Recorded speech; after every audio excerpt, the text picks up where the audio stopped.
Hey guys, Chris Fix here, and today I'm going to show you how to replace your brake pads and rotors on your car or your truck. And we'll be replacing the brake pads on my Mustang, which is perfect because the brake setup on this car is going to be similar, if not identical, to most other makes and models. And this video is going to be a complete guide. So if you're a beginner and you've never changed the brakes before, after watching this video, you'll know everything you need to do to be able to replace the brakes yourself. This is also a good guide for a refresher if you've done brakes before, or if you're an expert, I'm going to be including tips and tricks so anyone watching could perform a complete and thorough brake job. And the last thing I want to say for everybody who's doing this for the first time, don't be afraid to change your own brakes. I know the most nerve-wracking thing is the fear that if you do something wrong, you're not going to have brakes to stop your car. But let me tell you, the brake systems on cars are actually pretty simple and it's hard to mess up. So give it a shot. You're going to save a ton of money, you're going to learn something new, and you're going to feel proud that you're able to fix your own car.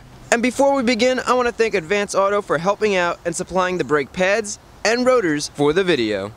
Alright, so let's begin. The tools I'll be using for this job are all common hand tools. You need a simple socket set, a breaker bar, a torque wrench, a metal wire brush, and the only specialized tool is this brake piston compressor, which is inexpensive, and you can pick this up when you pick up your brake pads and rotors. And I also want to have a large hammer like this, which will help knock the rotors off if they're stuck, and also have a pry bar or a flathead screwdriver like this, which will help pry open the caliper. You're also going to need to get your tires off the ground, so I'll be using a jack and jack stands.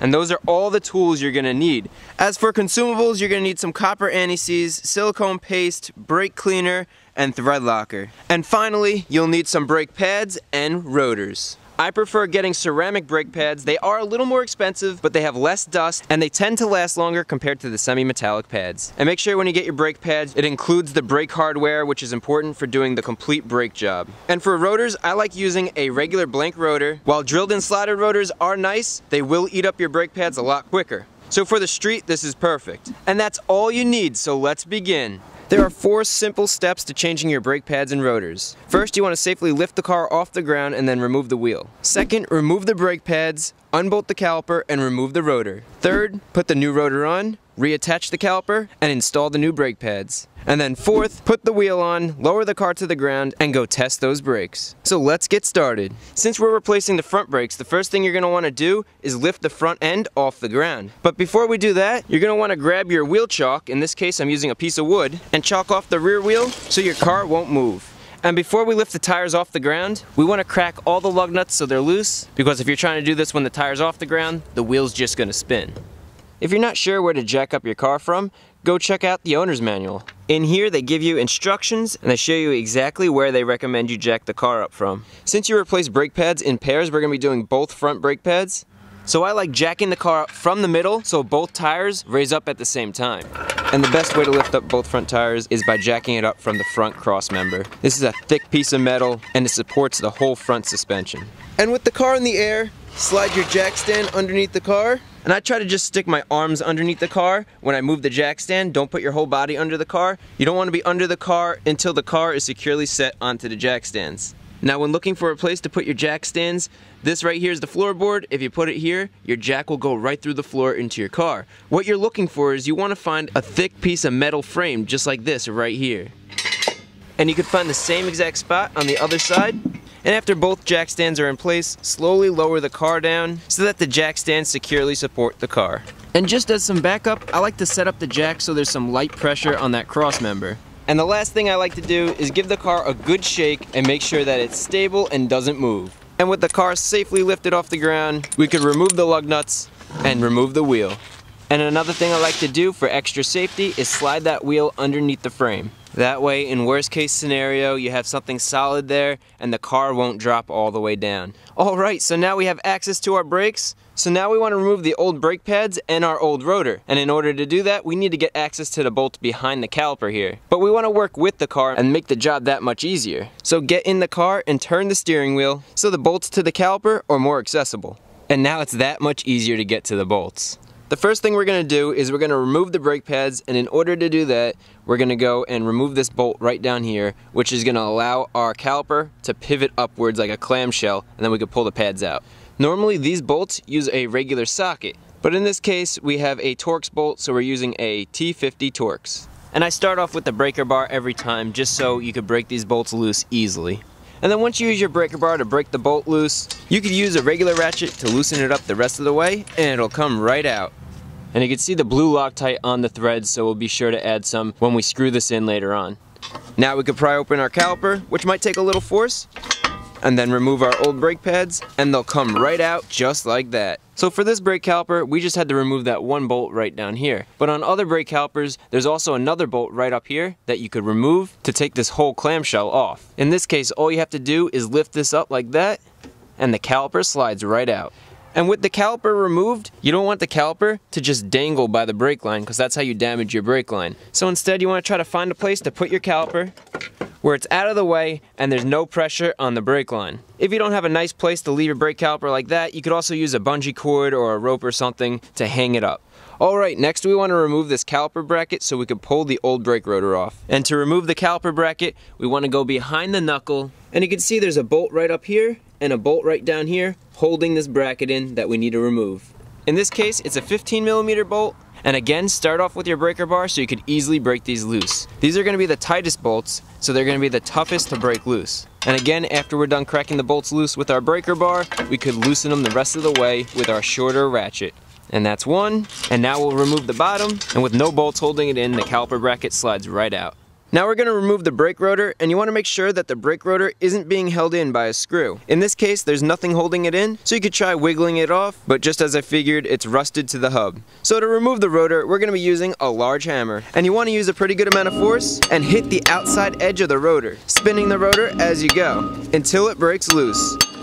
Just like that. And if you take a look at the back of the rotor, you can see it's all rusty in here, which just rust welds itself right to the hub. Now with our old rotor off, we want this surface right here to be smooth and relatively rust-free. It doesn't have to be perfect, but we want a good flat surface. So grab your metal wire brush or sandpaper and start removing the rust from the hub surface.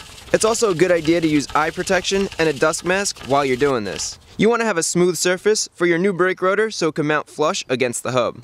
And after we sand the whole surface, we want to grab a bucket, grab our brake cleaner, and spray it down.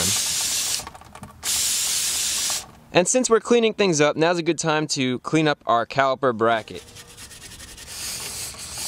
Awesome. With everything sanded down, we could add our new brakes. But you guys know how I like to go over the top with my cars. So I cleaned up the suspension a little bit. So I just removed all the grease, I sanded it down, used a little bit of primer, and then used black spray paint to get this looking real nice. And you guys definitely don't have to spray paint your whole suspension, but you want to just make sure that your hub surface is completely smooth so that we could install our new brake rotor. And before you go and install your brake rotor, one thing that they do with brake rotors is they put this oily film on here so that the brake rotors won't rust when they're all packaged inside the box. So what you do is you get a little bit of brake clean and just spray down the entire surface of the rotor, and then wipe it down with a paper towel, and you can see all the oils that are getting removed from that rotor surface. And don't forget to do the other side as well. Wipe it clean, and again, look at all the oils we removed. Good, now we can install our rotor. And you'll see that the rotor tends to want to fall off. So a little trick to hold it in place is to use a lug nut and just thread it all the way on so it prevents the rotor from moving while you install the rest of the brakes. With the rotor securely in place, now we can install our caliper bracket, which is held in with these two bolts. And we want to add some medium strength thread locker to prevent vibrations from loosening up the bolts as we drive. Now we could take a bolt and align our caliper bracket and tighten the bolt by hand. And we'll do the same thing with the second bolt and hand tighten that all the way down. Good. Now grab your torque wrench, and on this car the caliper bracket bolts get torqued down to 90 pound-feet. That's one, and that's the other. With our caliper bracket in place, now we want to grab our caliper, and we need to compress this piston all the way back into the caliper so our new thick brake pads will fit in here. And a quick tip is, before you go and compress this piston into the caliper, we want to remove all the acidic brake dust and all the dirt and grime here, because we don't want that stuff to find its way into the caliper and contaminate the brake fluid and damage the seals. Now you don't want to spray the brake clean directly onto here because there's a rubber seal right back here and brake clean will dry out that seal. So instead just spray it onto a towel and clean off that piston. And that simple trick will prolong the life of your caliper. Now we could compress the piston. And to compress the piston, just get one of the old brake pads, put it up against the piston, and then get your brake piston compressor tool, slide it in there, and start turning it. And you can watch the brake piston compress right back into the caliper. This should feel nice and smooth. It shouldn't be difficult to do. And once it starts getting difficult to turn, that means you bottomed out here, so loosen it up and remove the tool and brake pad.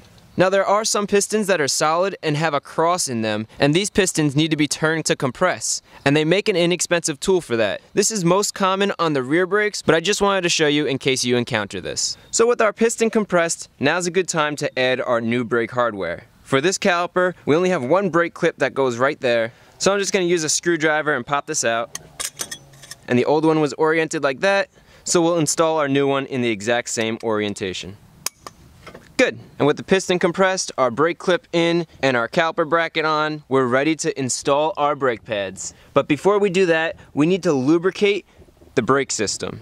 And to do that, we're going to be using a copper-based anti-seize, not the typical silver graphite-based anti-seize. So the first area of lubrication is right here at the brake caliper bracket. Right where the brake pad and guide meets up here and down here, we want to add some anti-seize. So be careful, just add a little bit right down here and right up here. And it makes sense to have some type of lubrication here so you don't have metal to metal contact with no lubricant, because this does have to slide back and forth as the brakes get used. And then on the other side of the caliper, you have the identical spots where the brake pads sit in that you also want to lubricate. It's also important to lubricate the brake hardware, so just get a little copper anti-seize and lubricate the top of the brake hardware. And the last place to add a thin layer of anti-seize is on the back of the brake pad, which helps prevent squeaks. And that's everything you need to lubricate. And right now your hands are going to be covered in anti-seize, so it's important that you clean them off or get new gloves, because you don't want to get the anti-seize on the brake pad surface or the rotor, which could cause your brakes to fail. Alright, so let's install our brake pads. And if you guys were wondering what these stripes were on the brake pads, that's actually burnishing compound to help break the brake pads in. And it's really this easy. The brake pads just slide right in just like that. They won't fit in properly if you put them in backwards, and that's what I mean before where I was saying it's really easy to install brakes and it's really hard to mess this up. Now the caliper slides on something called caliper guide pins, which is this right here. You want this to be smooth, rust-free, and lubricated really well so the caliper could move freely. So clean it up with some brake clean, and now you're going to want to add some silicone paste right to that caliper guide pin. Don't use anti-seize and don't use a petroleum-based lubricant because those products will degrade the rubber on the caliper. Silicone's the proper lubricant to use for the guide pins. And this is how one setup for the guide pins looks. In other cars, like this Honda, the guide pins are built into the caliper, which are just like bolts that you slide out, clean off, lubricate, and then push back in. You want to make sure that the guide pins move freely. In this case, the caliper slides over the guide pin, and then you close the caliper over the brake pads like so. And now we're going to install our bolt, but if you remember, we saw some blue Loctite on the end here, so I'm going to add a little bit of blue Loctite on the end and tighten our bolt up. Now this bolt gets torqued down to 25 pound-feet of torque. Then we can turn the steering wheel straight so we can more easily put the wheel back on. And don't forget to remove that lug nut you had on there to hold the rotor in place. Then you can put the wheel on your car and hand tighten all your lug nuts. And we are almost done. Now go do your brakes on the other side, and then after you finish the other side, remove the jack stands and slowly lower the car so the tires are just touching the ground so they won't spin when you go to torque them. Now you want to torque down your lug nuts in a star pattern so the wheel tightens evenly. Most wheels are torqued between 80 and 100 pound-feet, and in this case I'm torquing them to 100. With the wheels torqued, let the full weight of the car on the wheels and remove the jack. And that's all there is to replacing your brake pads and rotors. There's one more thing we need to do inside the car, and that's start up the car. Then you want to pump the brakes a few times. Don't worry, you're not going to have any brake pressure the first few pumps, but then the pressure should build up and the pedal should feel hard. And that's all there is to it.